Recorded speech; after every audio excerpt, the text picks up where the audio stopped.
Hey guys, Ron here. Hope everyone is well. I always begin with that rhetorical question.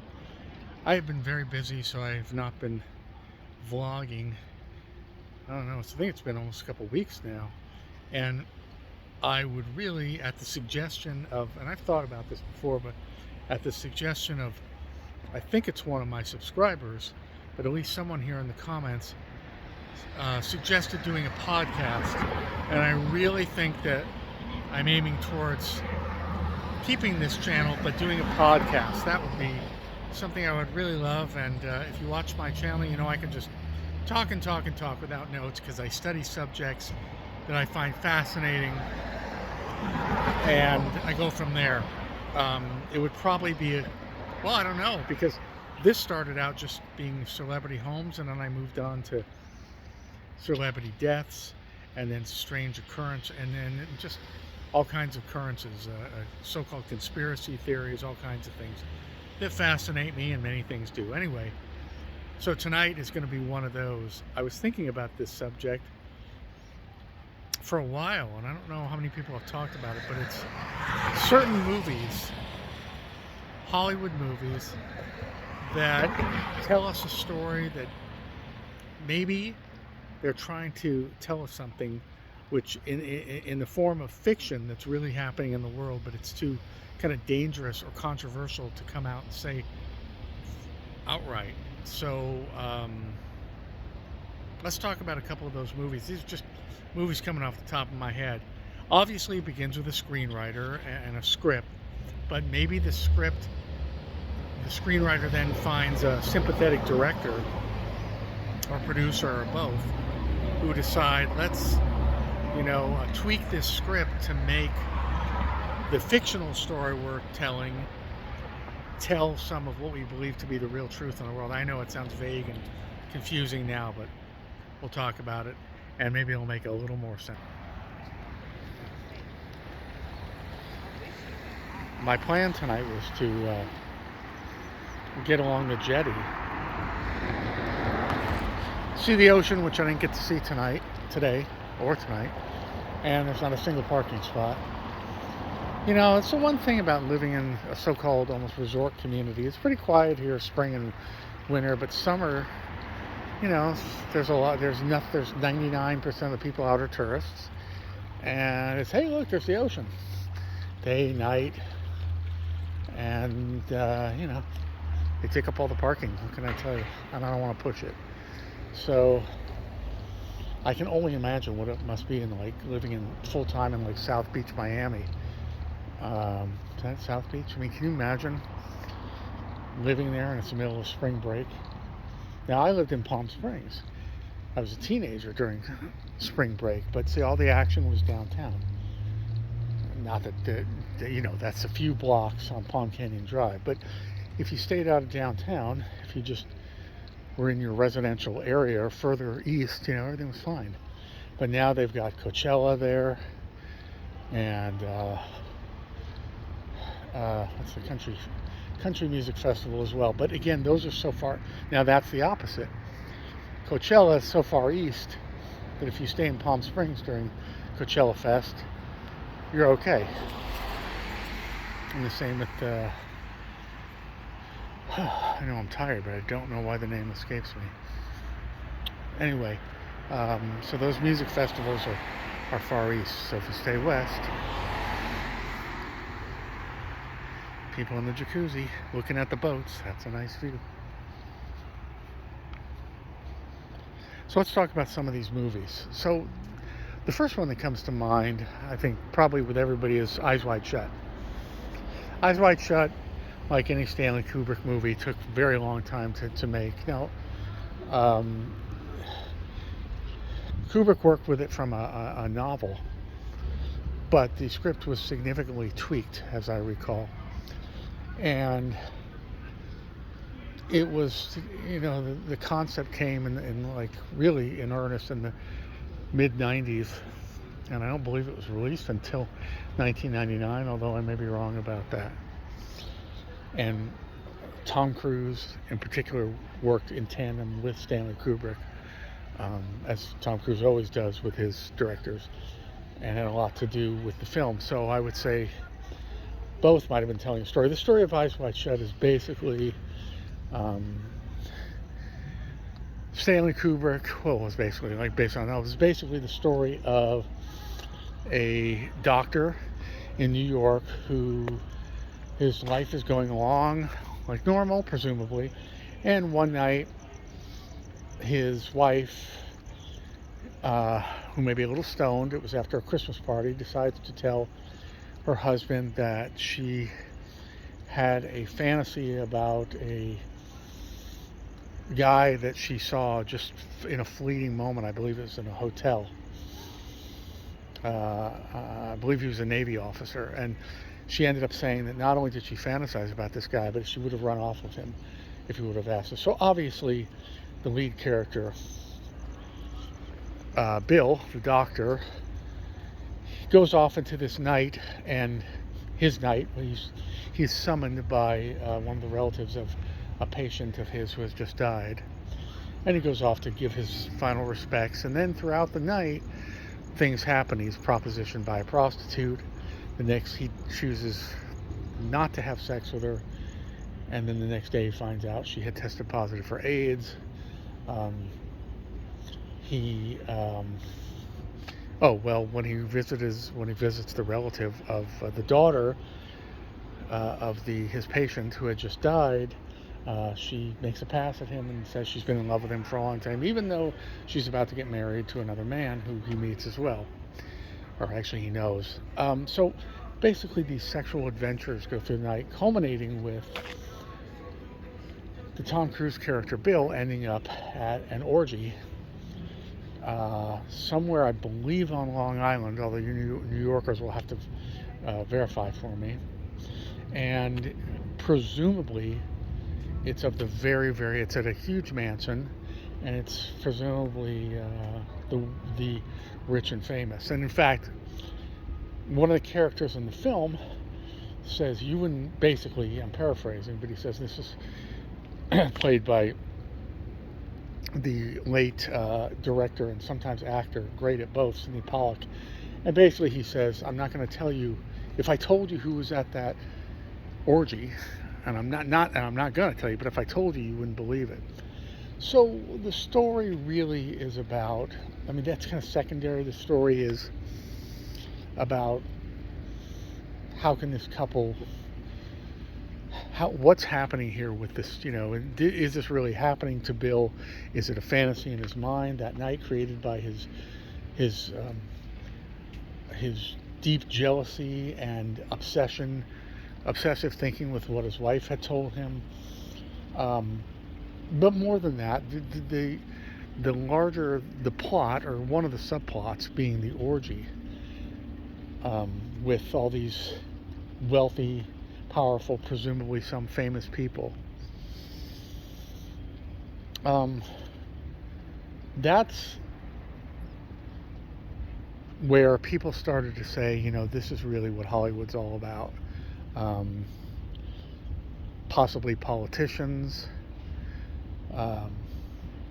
Hollywood elite, athletes, and the conjecture after Stanley Kubrick died, and he died before the film was even released, actually, just before release, I believe. In fact, Tom Cruise had to really step up, and he did, and deal with all the publicity and the marketing for the film. And it's really a wonderful film. It's a great film. I mean, if you love Kubrick, and it's told in that semi-surreal kind of style, kind of like almost like is it a hallucination? Is it a dream? Is it real? And many of Kubrick's films are like that. But the story at the time, or not the story, the conjecture at the time and afterwards and to this day, is that was Kubrick trying to tell the story of the debauchery of the wealthy and famous and powerful in this country in particular, without coming right out and saying it? And is that why he died? Was he murdered for what he was telling afterwards? I mean, they could have also murdered the screenwriter and the stars of the film, I suppose, but Who knows about that one? But it was a very interesting take on a fictional film. Now, I know that it's not the first time I had heard about the Eyes Wide Shut situation. And again, if you haven't seen the film, I don't want to, spoil the whole thing for you. But it implies that this doctor, this character, Bill, who is not particularly he's certainly in the film, the character is not wealthy or powerful. He is a physician. He's a general practitioner, but he's not wealthy. I mean, he's not the elite. He's not someone who would pull up to this orgy house in a limo. And by the way, what I failed to mention was at the orgy in the film, everyone is masked. Everyone was masked the entire time. And I've heard that, I've heard, but I've seen, there are even, documentaries about this particular, for the one of the character mask looks a lot like Bob Hope. See, the point is, debauchery has been going on in Hollywood since 1910. Sex, drugs,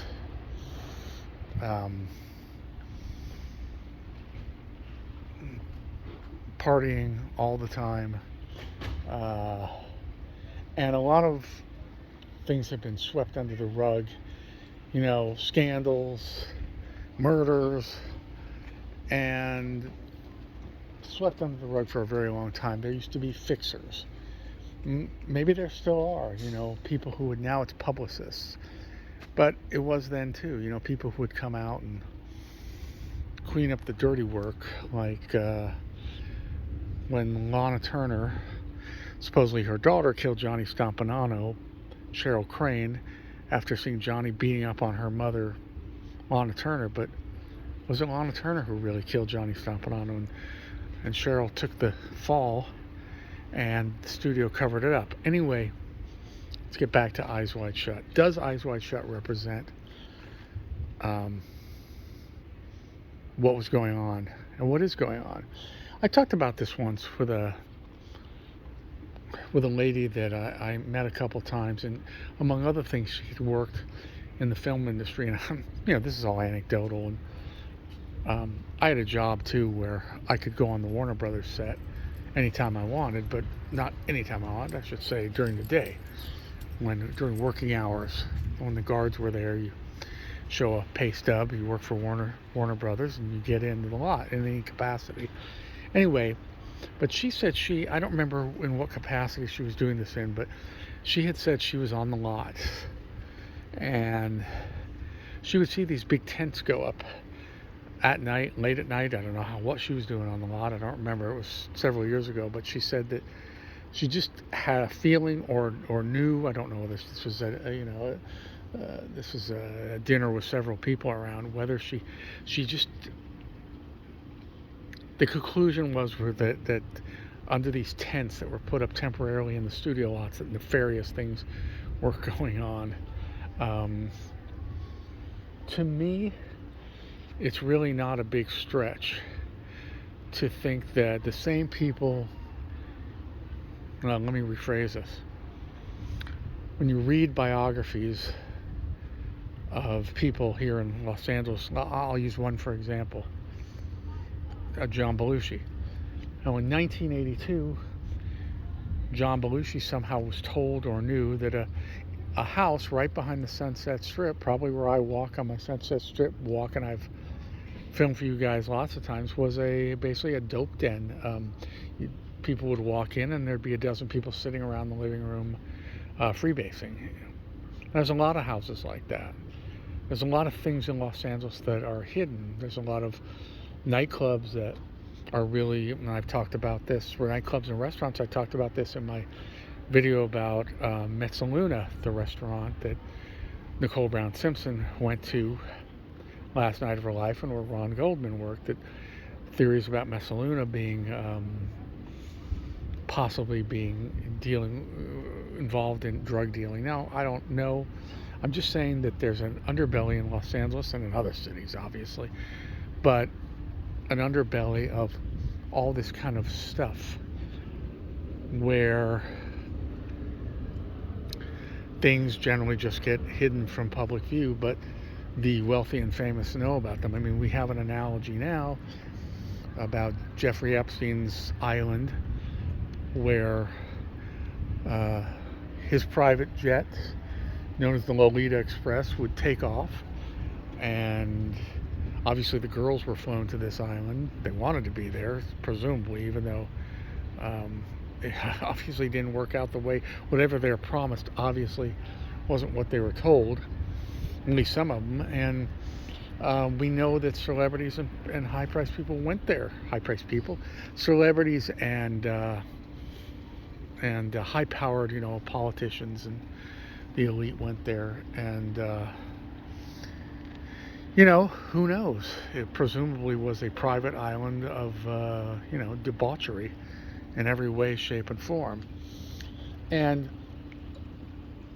if you have a chance to watch Eyes Wide Shut, if you haven't watched it yet, check it out, because that is, the movie doesn't go into a big explanation. Obviously, they don't want to explain. There's no explanation of who these masked individuals are, but just that the theory, like I say, one of the prevailing theories was that Stanley Kubrick was trying to expose what was happening, and maybe he knew, because maybe he was a member of those clubs. I mean, there are private sex clubs in Los Angeles, and probably in every large city in America.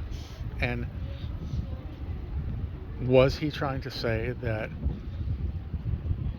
Hollywood in particular, and the movers and shakers, were part of these elaborate, somewhat anonymous sex clubs? And I think it was probably less prevalent in the 80s and 90s than it is today. Would it ruin careers? Well, obviously. I mean, it would be the scandal of all scandals if you see the governor of your state at a orgy.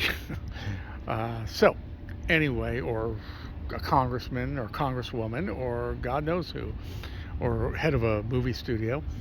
So I guess that's my question to you is, seeing Eyes Wide Shut, do you think Stanley Kubrick was trying to tell us that these things are taking place in these mega mansions behind closed gates where the limos pull up, and is that what's really going on? And was he killed because of it? That one's that's maybe even further of a stretch. But these are just things to think about. Nobody knows. I'm just offering questions to ask, speculation.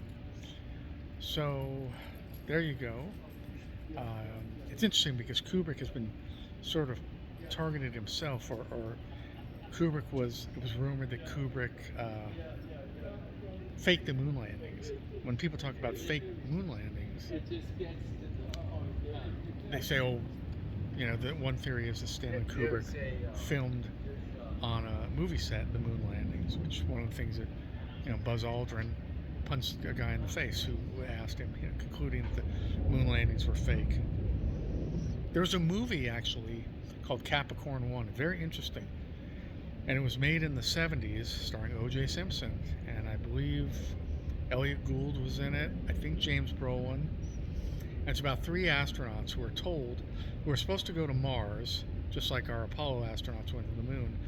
And just as they're climbing into the cockpit, they're called away at the last second. And they're told, it didn't work. We find it didn't work. It's not going to work. And they decide to pull them off the space capsule into a movie studio and film them being on I don't remember, it's been a long time since I've seen it.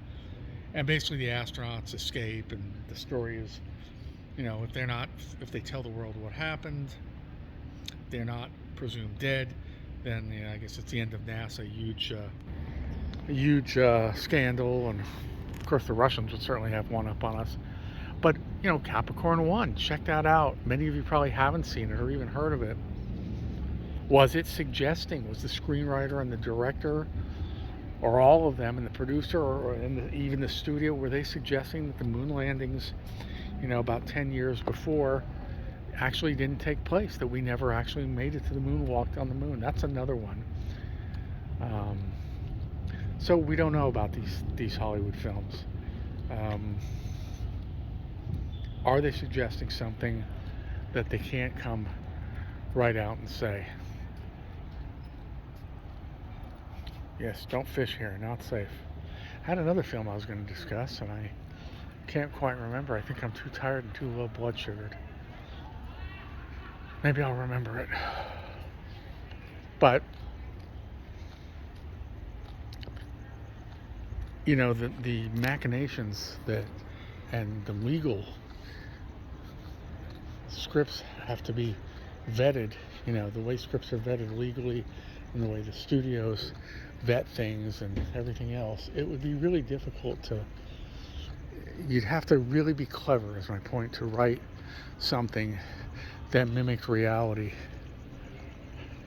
The movie Conspiracy Theory with Mel Gibson, I believe that was 97 too, around the same time as Eyes Wide Shut.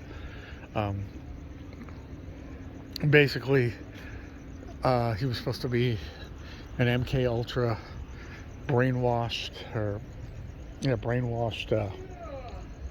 I've been studying a lot about MK Ultra and brainwashing lately, but his character Jerry, the taxi driver, was supposed to be a MK Ultra experiment, mind control experiment. Someone who was programmed by the CIA or their affiliates to be a killer, given a trigger, and then forget the incident. Sounds interestingly like Sirhan, but that's another subject. I mean, was that film also suggesting things that really happened? Well, we know MK Ultra happened, but in the guise of fiction. All right, folks, I don't want to go on to check out those films though. Conspiracy Theory with Mel Gibson. I think that was Warner Brothers. Capricorn 1, which was done about 20 years earlier, and certainly Eyes Wide Shut.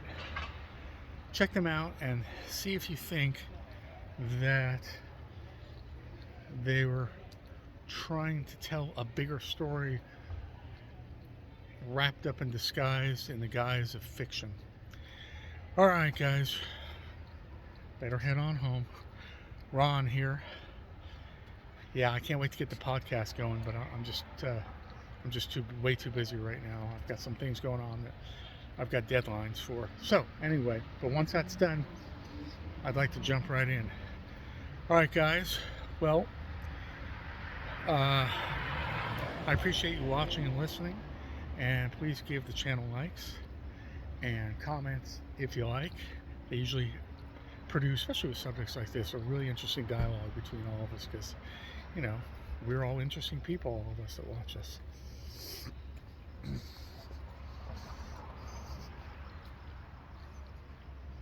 Who's she? Should we know her? Or is that just a conspiracy? Alright, guys. I will see you at the next location. Ron out. Bye-bye.